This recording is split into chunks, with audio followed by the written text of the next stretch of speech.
الحمدللہ رب العالمین، تمام تعریفیں اللہ تعالیٰ کے لیے ہیں جس نے ہم سب کو جوڑا جوڑا پیدا کیا، جو تمام کائنات کا مالک، خالق، رہنما ہے۔ میرے دوستوں، بہنوں، بزرگوں اور نوجوانوں، اس پیغام کے ساتھ میں اپنا سفر شروع کرنے والا ہوں کہ دین کو پہلے سے ہی بہت زیادہ نقصان پہنچ چکا ہے، مزید اس کو نقصان پہنچانے کی کوشش نہ کریں، کیونکہ میں جو دیکھ رہا ہوں وہ صرف ایک آنے والا عذاب ہے جو شاید آپ کو اس لیے نظر نہیں آ رہا کہ پوری طرح سے دنیا کی محبت میں جکڑ چکے ہیں اور آپ کو معلوم بھی نہیں ہے کہ آگے کیا ہونے والا ہے۔ لیکن جو حالات جا رہے ہیں، مزید اس کو نقصان نہ پہنچائیں۔ دین ایک بہت ہی پیارا اور بہت ہی بہترین تحفہ اللہ تعالیٰ نے آپ کو دیا تھا، اور بہت ہی زیادہ نرمی کا استعمال کرتے ہوئے ہم نے اسے اتنا بگاڑ دیا ہے کہ ہر چیز کو ہم نرمی سے لے رہے ہیں۔ ہم بات کریں اپنے علماء کرام کی، تو اتنی نرمی انہوں نے اختیار کی کہ اپنے مسلمانوں نے ہی اس دین کا مذاق اڑانا شروع کر دیا، اور سیاستدانوں نے اور فرقہ واریت کے لوگوں نے اس کا خوب فائدہ اٹھایا۔ اور جیسے کہ اللہ تعالیٰ نے قرآن پاک میں فرمایا ہے کہ جس انسان کے پاس جو بھی ٹکڑا ہے دین کا، وہ اس کو لے کے بہت ہی زیادہ خوش ہے، لیکن اللہ تعالیٰ نے فرمایا ہے کہ قیامت کے دن تم میرے پاس آؤ گے تو میں تمہیں بتا دوں گا کہ جو کچھ بھی تم کرتے تھے اس کا تعلق نہ ہی دین سے ہے، نہ ہی آپ صلی اللہ علیہ وسلم سے ہے۔ بہت نرمی اختیار کر لی اور بہت ہی زیادہ آرام سے گفتگو کرتے کرتے ہم نے دوسرے لوگوں کے دلوں میں جگہ بنانا شروع کر دی، اور سچائی کو قرآن پاک میں جو لکھی ہے چھپانا شروع کر دیا، تاکہ لوگوں کے دلوں میں ہم گھر بنائیں، اپنی شہرت بنائیں، اپنے آپ کو اتنا بلند کر دیں کہ ہر جگہ ہماری تعریفیں ہوں کہ یہ انسان تو بہت اچھا دین بتاتا ہے، یہ انسان تو بہت ہی اچھا حدیث کو بیان کرتا ہے، جبکہ اس میں صرف اور صرف وہ حدیثیں ہیں جو نرمی سے جڑی ہیں۔ پر اپنے ارد گرد آپ چھوٹی چھوٹی مثالیں دیکھیں، کون سی چیز آپ کے ارد گرد نرم ہے؟ یہ دیواریں کیا یہ نرم ہیں؟ یا آپ کا جسم جو ہے کتنا نرم ہے؟ اس کے اندر کی جو سختی ہے، جو ہڈیاں ہیں، کیا وہ نرم ہیں؟ جس زمین پہ آپ چلتے ہیں، یہاں تک کہ آپ زمین کے اوپر اور فرش ڈالتے ہیں تاکہ اس میں سختی آئے، کیوں؟ تاکہ آپ ایک مضبوط گھر دیکھنا چاہتے ہیں۔ پر کیا آپ نے دین میں مضبوطی اختیار کرنے کے لیے اپنے اوپر یا دوسروں کے اوپر سختی لاگو کرنا شروع کی؟ بے شک اللہ تعالیٰ نے فرمایا ہے کہ دین میں سختی نہ کرو، اور ہمارے نبی نے بھی یہ فرمایا ہے، لیکن کیا صرف نرمی کرتے کرتے کوئی انسان آپ کا مذاق اڑانا شروع ہو جائے اور آپ ہر محفل میں جائیں، آپ کا ہر بچہ مذاق اڑا رہا ہے، تو کیا اس کے اوپر سختی کرنا لازم نہیں ہے؟ ہمارے نبی پاک صلی اللہ علیہ وسلم نے بہت ہی نرمی دکھائی تھی، اور اس کا نتیجہ ہم دیکھتے ہیں کہ آپ صلی اللہ علیہ وسلم نے نرمی سے جتنا کام لینا تھا لے لیا، لیکن اس کے بعد سخت احکامات جاری ہو گئے، لوگوں کو سزائیں دینے کا حکم جاری ہو گیا، اور اللہ تعالیٰ نے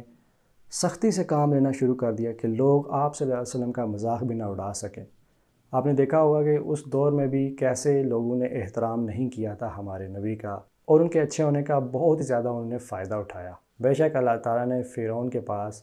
حضرت موسیٰ علیہ السلام کو جب بھیجا تھا تو کہا تھا اس سے نرمی سے بات کرنا، لیکن بدلے میں کیا ہوا؟ کیا وہ نرمی سے باز آیا تھا، یا اسے سخت سزا ہوئی تھی، یا اسے عذاب ملا تھا؟ آپ نے دیکھا ہوگا کہ بہت سی قوموں میں سے صرف ایک قوم ایسی تھی، حضرت یونس علیہ السلام کی، جو بہت ہی آسانی سے مان گئی تھی جب انہوں نے دیکھا عذاب آ رہا ہے۔ اب یہاں پہ بھی آپ نوٹ کریں گے ایک بات کہ وہ قوم بھی تبھی مانی تھی جب انہیں عذاب آتا نظر آیا تھا، اور وہ بہت ہی ہوشیار قوم تھی، بہت ہی عقل مند تھی۔ لیکن اب ہم جس سچویشن میں ہیں، اب نرمی کا میرے خیال سے کوئی بھی یہاں پہ تعلق نہیں رکھنا، اور نہ ہی نرمی سے کوئی کام لینا ہے جب تک کہ کوئی انسان واقعہ ہی نرمی کے طلبگار نہ ہو۔ نرمی ایک حد تک ہوتی ہے، لیکن جب دین کا مذاق اڑانا شروع ہو جائے، دین ٹکڑے ٹکڑے ہو جائے، بالکل الگ کر دیا جائے، ہر کوئی اپنے دین پہ، اپنے فرقے پہ خوش ہو، پھر نرمی نہیں اختیار کر سکتے، پھر صرف ایک ہی بات ہوتی ہے سختی کی۔ اور اگر وہ سختی آپ نے اپنے اندر خود نہ لائی اور دوسروں کے اوپر لاگو نہ کی، تو یاد رکھے گا کہ سختی پھر اللہ کی طرف سے آئے گی، اور جب اللہ کی طرف سے سختی آتی ہے تو پھر اس کا عذاب، اس کی پکڑ بہت ہی سخت ہوتی ہے۔ لہٰذا آپ سے گزارش ہے، یہ جو آپ سوشل میڈیا پہ پیغامات پھیلا رہے ہیں، جو آپ نے دین کا مذاق اڑایا ہے کہ مسلمان ہونے کے باوجود بھی آپ نے حرام حلال کی تمیز بھول گئے، بچہ بچہ اٹھ کے ناچ گانا کر رہا ہے، بچہ بچہ اٹھ کے بے حیائی کے کام کر رہا ہے، یہ کس کا نتیجہ ہے؟ خود آپ سوچ کے بتائیں۔ یہ اسی نرمی کا نتیجہ ہے، اسی اللہ کی حدود توڑنے کا نتیجہ ہے جو آپ ابھی سامنے دیکھ رہے ہیں۔ اور جب اللہ کی حدود ٹوٹتی ہے تو ایک وقت تک صرف مہلت ملتی ہے، اس کے بعد مہلت نہیں ملتی۔ مجھے تو ایک عذاب آتا نظر آ رہا ہے جس کی لپیٹ میں ہو سکتا ہے وہ لوگ بھی رگڑے جائیں جو خاموشی سے یہ دیکھ رہے ہیں اور جو دوسروں پہ سختی نہیں کر رہے اور ان سے لڑائی جھگڑا نہیں کر رہے۔ مجھے امید ہے آپ اس بات کو سیریسلی لیں گے، بہت سنجیدگی سے لیں گے، اور آنے والے وقتوں میں اگر آپ اسی طرح سنجیدہ رہے اور آپ نے ہمارا ساتھ دیا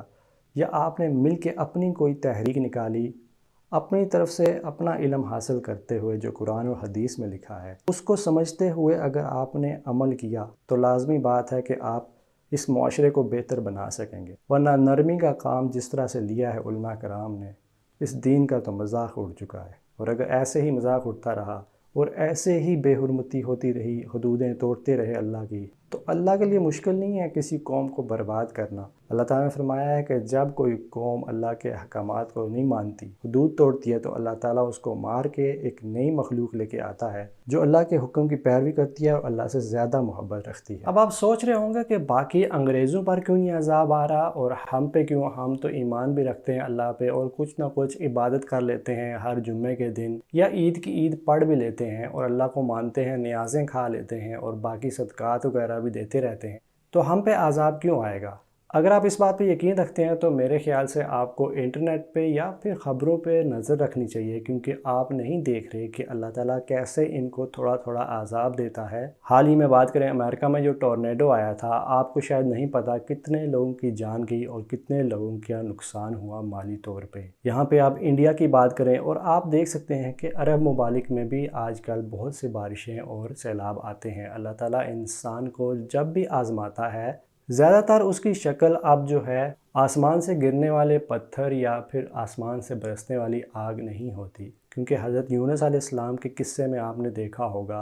اور جو بڑی بڑی قومیں عاد اور سمود پہ جو عذاب آیا تھا وہ ہمیشہ ہی بارش کا ہوتا ہے، طوفان کا ہوتا ہے۔ اس بات کو آپ آپس میں ملائیں تو آپ کو پتہ چلے گا کہ عذاب کی شکلوں میں ایک شکل آسمان سے آنے والے طوفان، بارشیں اور سیلاب ہوتا ہے۔ کچھ دن پہلے ہی انڈیا میں اتنا سیلاب آیا اور اتنے لوگ مر گئے۔ اسپین کی بات کریں تو اسپین میں جو بارشیں ہوئیں جس کی وجہ سے وہاں پہ بھی بہت سے لوگ مارے گئے۔ اللہ تعالیٰ نے قرآن پاک میں فرمایا ہے، کیا یہ لوگ نہیں دیکھتے میں ہر سال انہیں آزماتا ہوں؟ اور قرآن کی آیت کچھ اس طرح سے ہے، اور کیا ان کو دکھائی نہیں دیتا کہ یہ لوگ ہر سال ایک بار یا دو بار کسی نہ کسی آفت میں پھنسے ہوئے رہتے ہیں اور پھر بھی یہ توبہ نہیں کرتے اور نہ ہی نصیحت پکڑتے ہیں۔ یعنی کہ اللہ تعالیٰ انسان کو آزماتا ہے۔ آزمائش کے بہت سے پہلو ہوتے ہیں جن میں آزمائش ان پہ آتی ہے جو نیک لوگ ہوتے ہیں، لیکن ساتھ ساتھ وہی آزمائش کسی دوسرے کے لیے عذاب بھی ہوتی ہے۔ سمجھ لیں کہ ایک محلے میں 20 لوگ نمازی ہیں لیکن وہاں پہ 100 لوگ بے نمازی اور ایسے کام کرتے ہیں جو بے حیائی کی ہیں، تو اللہ تعالیٰ جب وہاں پہ عذاب لائے گا تو ان 20 نمازیوں کے لیے آزمائش ہوگی اور باقی 100 لوگوں کے لیے وہ عذاب ہوگا۔